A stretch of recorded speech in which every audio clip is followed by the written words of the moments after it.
एक ऐसी कंपनी के बारे में आज हम बात करने वाले हैं जिसने पिछले 6 दिनों में 20% से ज्यादा की ग्रोथ दिखाई है। साथ ही साथ आपके शेयर्स को डीमेट फॉर्म में संभाल कर रखने का काम करती है, जिसका competitor already Indian stock market में लिस्टेड है और ये कंपनी भी जल्द ही अपना आईपीओ लेकर आने वाली है। जी हाँ, आज मैं बात कर रहा हूँ एनएसडीएल के आईपीओ के बारे में। एनएसडीएल यानी कि नेशनल सिक्योरिटी डिपॉजिटरी लिमिटेड एक ऐसी कंपनी जो डिपॉजिटरी सर्विसेज प्रोवाइड करने का काम करती है। ये कंपनी 2022 में अपने आईपीओ के लिए डीआरएचपी फाइल कर चुकी है। जल्द ही इसका आईपीओ हमें मार्केट में देखने को मिल सकता है। फिलहाल अगर बात करें तो 20% से ज्यादा की तेजी पिछले 6 से 8 दिनों में देखने को इस स्टॉक में मिली है। वहीं इसका लिस्टेड कॉम्पिटिटर सीडीएसएल, उसमें भी 20% से ऊपर की तेजी पिछले 6 दिनों में देखने को मिली है। अब हम आज समझेंगे इस वीडियो में कि एनएसडीएल क्या है, क्या काम करता है, क्या क्या सर्विसेज प्रोवाइड करता है। साथ ही साथ देखेंगे कि जो इसका कॉम्पिटिटर सीडीएसएल लिस्टेड है वो क्या क्या सर्विसेज प्रोवाइड करता है और इन दोनों के परफॉर्मेंस का कंपैरिजन करेंगे। साथ ही साथ विच वन इज बेटर पे भी बात करेंगे और साथ ही साथ सर्विसेज कौन क्या प्रोवाइड करता है, क्या नहीं प्रोवाइड करता है और क्या मेजर डिफरेंसेस है। ये तमाम सारी चीजें इस वीडियो में हम कवर करने की कोशिश करेंगे। नमस्कार दोस्तों, मेरा नाम राजेंद्र सिंह गोड़ है और आपने देखना शुरू कर दिया है SMBI फाइनेंशियल का यूट्यूब चैनल, जहां हम हमेशा स्टॉक मार्केट से रिलेटेड खबरों पर बात करते हैं और साथ ही साथ आईपीओ को बहुत ही सरल और आसान भाषा में आपके सामने प्रस्तुत करने की कोशिश करते हैं। आज हम बात कर रहे हैं एनएसडीएल के बारे में। एनएसडीएल यानी कि नेशनल सिक्योरिटी डिपॉजिटरी लिमिटेड 1996 में एस्टेब्लिश हुई इंडिया की पहली डिजिटल डिपॉजिटरी जो आपके शेयर्स आपके डीमेट अकाउंट में इलेक्ट्रॉनिक फॉर्म में रखने का काम करने की शुरुआत की। इस कंपनी का मेन उद्देश्य जो था वो ये था कि आपके डिजिटल डीमेट अकाउंट को एक ऐसा प्लेटफॉर्म प्रोवाइड किया जाए जहां आप आपके शेयर्स को, आपके डिबेंचर्स को और आपके बॉन्ड्स को और अन्य सिक्योरिटी को बड़ी सुरक्षा के साथ डिजिटल फॉर्म में रख सके।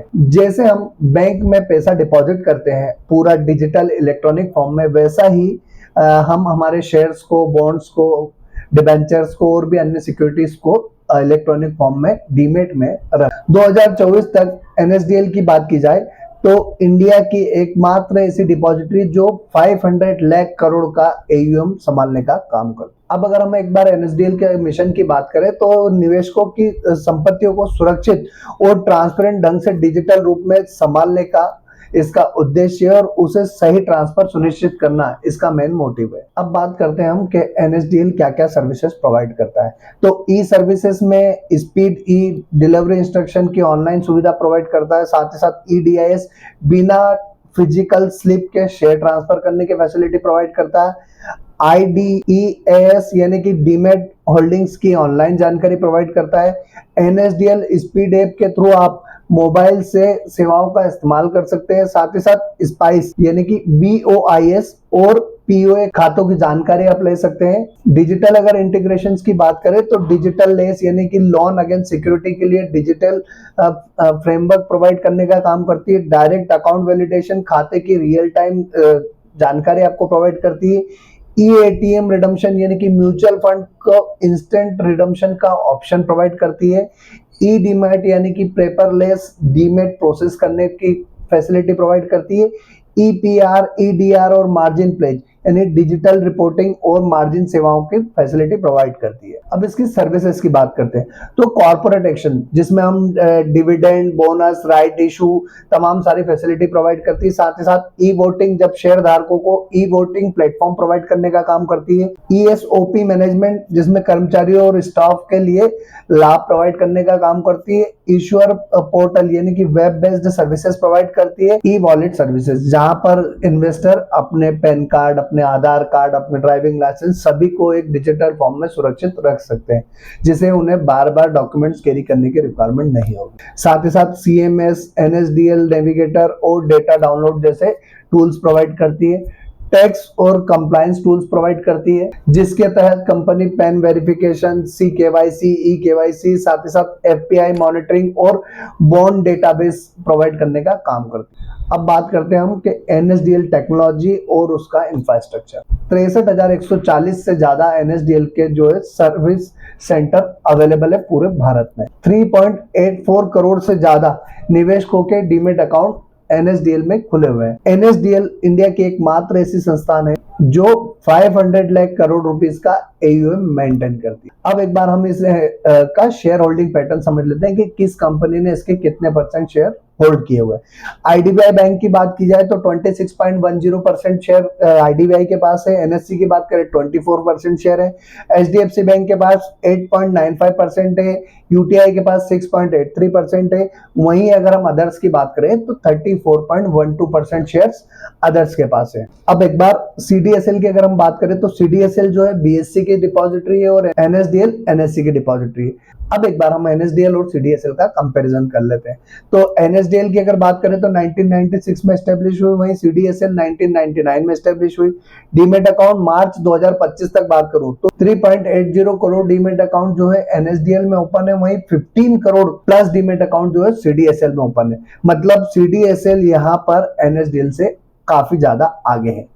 डिपॉजिटरी पार्टिसिपेंट की बात करें तो 270 प्लस डिपॉजिटरी पार्टिसिपेंट जो है एनएसडीएल के पास है, वहीं 570 प्लस डिपॉजिटरी पार्टिसिपेंट जो है वो सीडीएसएल के साथ है। यहाँ पर भी सीडीएसएल एनएसडीएल से आगे है। लिस्टेड कंपनीज की बात करें तो 7,500 प्लस कंपनीज जो है एनएसडीएल पर लिस्टेड है और 7,700 प्लस कंपनीज सीडीएसएल पर लिस्टेड है। अब बात आती है असेट अंडर कस्टडी की कि इनके पास किसके पास कितनी जो है असेट्स ये अपने डीमेट अकाउंट में होल्ड किए हुए हैं।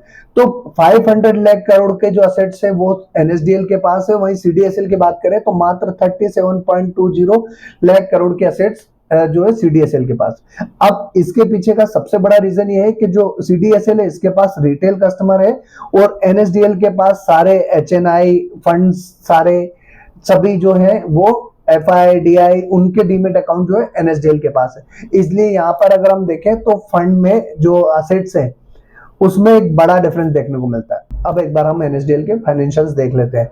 तो कुल रेवेन्यू की बात की जाए तो 1365.71 करोड़ की रेवेन्यू जनरेट की है, जहां नेट प्रॉफिट 275.44 करोड़ का है, एबिट मार्जिन 50% का है, आरओई 17% का है और जीरो डेब्ट कंपनी है ये।